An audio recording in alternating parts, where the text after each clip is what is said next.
Then it's your chance to be ruthless. Hey kid, don't ever let them get inside your head. They'll tell you what to do in life instead of everything you know that you could get. Don't let them guide your life towards regret. I'll fight for what I love with every breath. My past is filled with things I won't forget.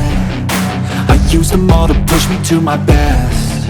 So treat the worst of times just like a test. If only I could go back in time, I'd tell myself that everything will end up alright. Just push yourself, test yourself, figure out what you like, and find your limits, don't be rigid, always work towards a prime. Surround yourself with open minds, people can change your life. A few friends with intent can help you feel alive. Find a passion, take some action, and with a little time, just be patient, make a statement, try to enjoy your life. They'll try to kick you while you're down. They wanna rise up while you drown. They wanna fill your head with doubt. They're silently scared that you'll figure it out. I'll make it look like I'm losing, won't bother hiding my bruises. And when they finally think you're wounded, then it's your chance to be ruthless.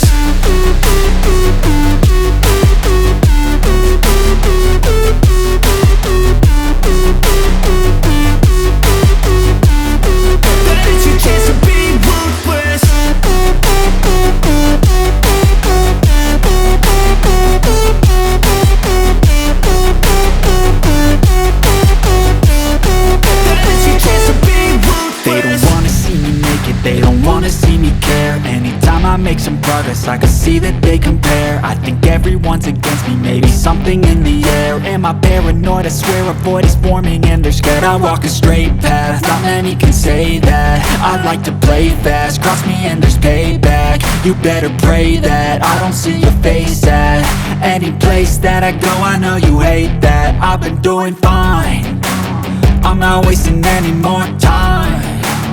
I live for the fight and the climb, and I think that the pain that's deep inside is what defines. So I won't give up, I'm gonna make it to the top. I don't care what's in my way, I swear I'm never gonna stop. I could fall flat on my face and I swear I will get back up, cause I don't deserve it. Alright. Hi mga pugi. Manibigay tayo ngayon. So, dahil yung kasama ko, si Stanley, then me. Ano ba yung pag manibigay? Mag-anchor kami ngayon. So, prepare the ano daw. Nandyan ba yung radyo? Open natin para malaman natin. Alright, dude. May paset up. Shoutout sa mga taga Iba Sambales dyan. Sambales daw, shoutout. Sambales area. Ba't ano to ba? Keep safe, stay at home. Ayan na. Ito yung parameters. So may tayo. Ito yung Panginoon natin. This is the mini compressor, the mini reservoir number. Teka, nag-hub. Lagyan natin sa hub. Yan lang kadalay mga kaibigan. Pag tumutunog to, pag sinabi sa braids hub, you can put in hub. So ilagay nyo sa hub, tapos ilagay nyo rin dito sa hub. Yan lang, parang pagbot din nata to.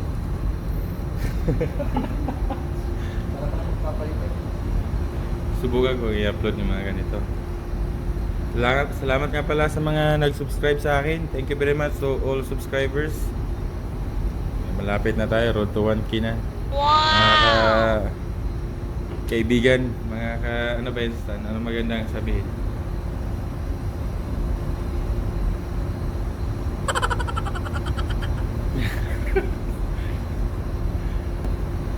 Alright, alas 3 na, madaling araw, no?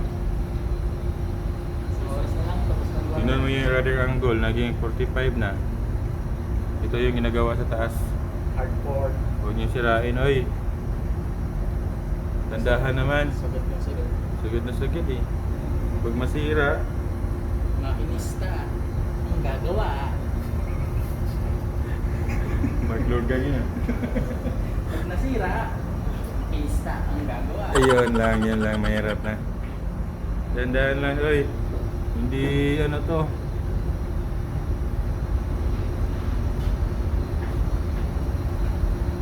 Sana ba tayo? Nawawala tayo eh. Ito yun.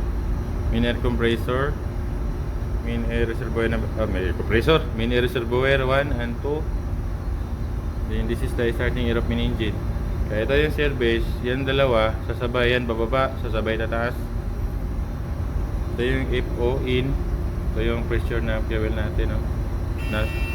Teka. Pull. Naka-pull siya. Ilagay natin sa pull.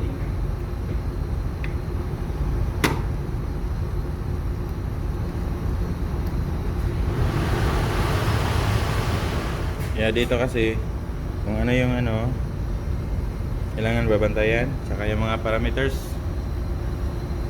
Ito yung ano niya, RPM, yung load. Kailangan hindi umabot dito ah. Nasa mga 50-60 lang tayo. Pag manuevering, 50 lang, 60. Depende sa load, depende sa bibigay na RPM. Saan na ba tayo? Hindi pa tayo tapos. Ito yung lube oil niya. Lube oil, tsaka yung jacket. Revolution counter, RC. Main engine shaft revolution. The main engine turbo revolution. Main engine turbocharger, no? Yan. Ito yung governor unit. Kung ilan yung ibibigay na ano mo. This is the actual. Then this is the command. So ito yung makina, papaluin niya kung ilan yung ibibigay dito. Ito yung mga parameters niya. Oh, may tao doon. Alright. Yan lang. So kailangan aware tayo kasi dalawa lang kami, ako saka yung kasama ko. Ito yung monitor. High-tech na ito kaibigan. Touchscreen. Yan o. Pipindutin ako. Touchscreen. Dito na lahat ng mga parameters. Yung engine lahat. Titingin pa rin tayo siyempre sa mga parameters. Lalo na pag manuevering yung jacket. Saka yung generator. Titingnan lagi yung exhaust. So tumaas na. Yan. Hop, ano oras? Alas 3. Tapos yung duty ko 4. Tulog mo na. Balas. Balas? Balas. Limited balas. Alright. Pakilo dude. Ito yung generator. Number 1. Number 2. And number 3. Itong generator na to. Ano to? Manual synchronized. Kasi wala itong walang automatic. Dito lang naman eh. O synchroscope. Ay, saan yung synchroscope? Ito. Dali lang to. Ituturo ko pag ano, next vlog. Hop! Hop na. Hop. Yan din sa hop. Ha? Ay, sorry. Hindi ko nalagay. Slow. Kaya ano tayo dito, alert. We're going to alert if maneuvering, no? See all parameters and this and record.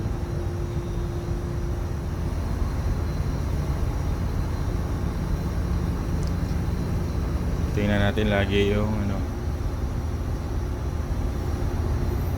Ito yung hangin ha, kasi baka papara mamaya yung hangin. Kailangan